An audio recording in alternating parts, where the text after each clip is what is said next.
Кыргыз-Өзбек чек арасындагы абал туруктуу. Бул тууралуу мамлекеттик чек ара кызматынан билдиришти. Маалым болгондой, 6-январда кыргыз жарандар менен Өзбекстандын чек арачыларынын ортосунда чыккан чырдан улам эки тараптын чек ара өкүлдөрүнүн жолугушуусу болгон. Анын натыйжасында Кыргызстандын жарандарына 520 баш мал кайтарылган. Жолугушуунун жүрүшүндө тараптар чырдын өөрчүшүнө жол бербөө чараларын талкуулашкан.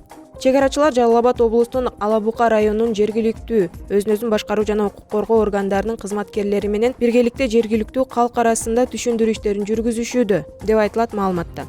Эскерте кетсек, 6-январда кыргыз жарандар менен Өзбекстандын чек арачыларынын ортосунда чыр чыккан. Кыргызстандыктардын малы эки өлкө ортосундагы такталбаган аймакка өтүп кеткен. Малын издеп барган жарандар менен коңшу өлкөлөрдүн чек арачыларынын ортосунда түшүнбөстүктөр келип чыккан.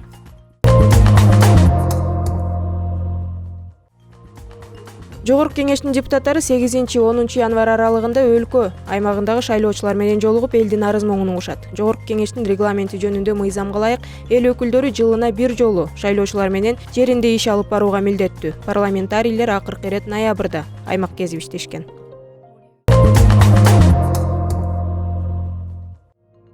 Бишкек шаарындагы тротуар, жолдор, аялдамалардын айланасындагы карлар тазалык муниципалдык ишканасынын кызматкерлери тарабынан тазаланууда. Бул тууралуу Бишкек шаардык мэриясынан билдиришти. Маалыматка ылайык, жолдорго 295 тонна туз себилген. Кар жана музду тазалоого 37 атайы техника тартылган. Ошондой эле тазалыктын 800дөй жумушчусу иш алып барууда.